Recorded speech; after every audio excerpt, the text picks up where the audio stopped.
Good morning, everyone. Welcome to Pre-Market News and Views by In the Money Stocks. Today is February 14th, 2013. Happy Valentine's Day to everyone, and thank you for tuning in. Let's take a look at the charts here. We'll start off with the usual S&P 500 E-mini futures. What you'll see here is that the futures are rebounding off of the morning lows, but they are still lower by about 3 points at the moment. So sitting right around the 1450 level. It looks like weekly jobless claims just were released. I'm not even sure what the number was, but it looks like futures are ticking up a little bit, so the number must be somewhat decent. We'll see exactly how that plays out. Looks like claims dropped 27,000 to 341,000 for the week, so that's a pretty good little number if it's true. But either way, we only care about the market reaction. You see the market is trading higher off of the news.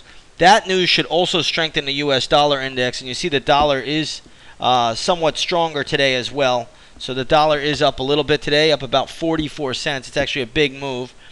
When the futures are lower, usually the dollar is stronger. We'll see if the futures do come down once the opening bell rings. But that's a pretty nice move on the dollar today overall. So we'll see if the dollar does pull back or decline. That would help the markets out a little bit. That will help inflate a lot of different equities, especially the commodity-related equities for the most part. So we'll keep an eye on that as well going forward. There's a few things to talk about quickly before we get into more charts here. I'll go back to the S&P chart. But it looks like in the European markets, the GDP was a little bit weaker than expected. I think the GDP in Europe fell by 0.6%. Analysts were expecting a decline of just 0.4%, so not really that big a deal. And then you have other countries out there that contracted much more, like Italy. That was down, I think, 0.9%, or maybe even 1%. I have to check my notes. But either way, Europe is definitely coming under some pressure, a little bit of pressure this morning with that GDP number.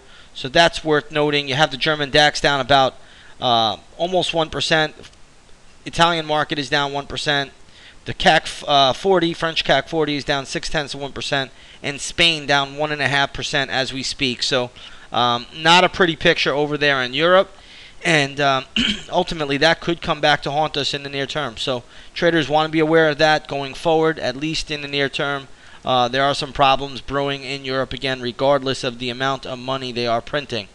It also looks like central bankers bought a lot of gold. It looks like they bought, I think, 534 metric tons of gold in 2012. So Ben Bernanke says that gold is not money, yet central bankers are hoarding it. It sounds like a little bit hypocritical, but nonetheless, it is what it is. And I think traders need to watch that one a little bit there, even though gold has been somewhat depressed and still continues to look weak on the charts. It is pretty remarkable that the central bankers are basically hoarding the precious metal.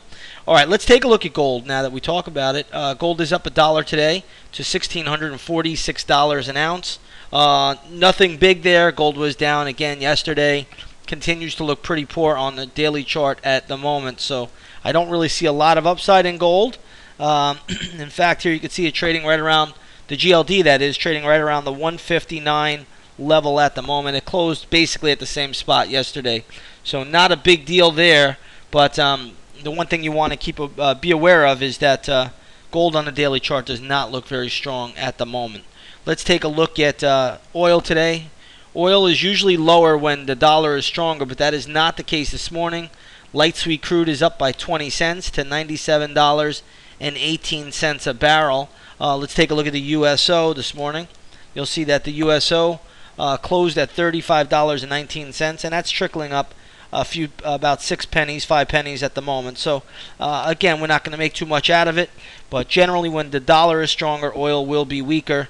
So far, we are not seeing that this morning, but I suspect that we could if the dollar gets more of a bid going forward.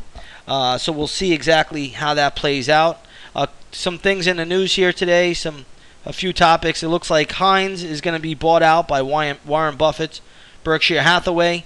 I believe it's $72.50 a share. So don't go trying to short this stock. Okay, this stock is just going to flatline right here. If you own it, congratulations. If you don't own it, there's not much you want to do with it. Stock closed yesterday at $60.50. What a move, all the way up to $72.50. So that's a huge premium. Nice takeover. And I suspect John Kerry is going to be very, very happy. $28 billion takeover. All right, let's take a look at Rio Tinto. Rio Tinto this morning, the stock came out with earnings. Stock closed at 58.37. It's trading around 57.89. It is off the morning lows.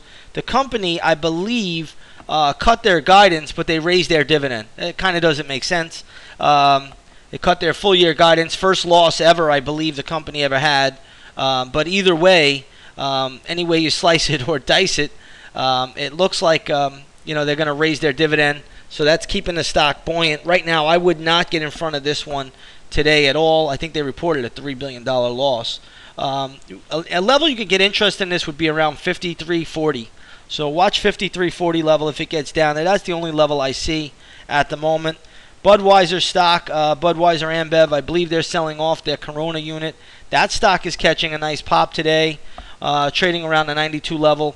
I might have a little bit more upside. I wouldn't look for more than 93, 93.50 though. That would probably be the extent of it. So again, don't look for too much more out of Budweiser either, even though they did do a deal where they sold off their Corona unit.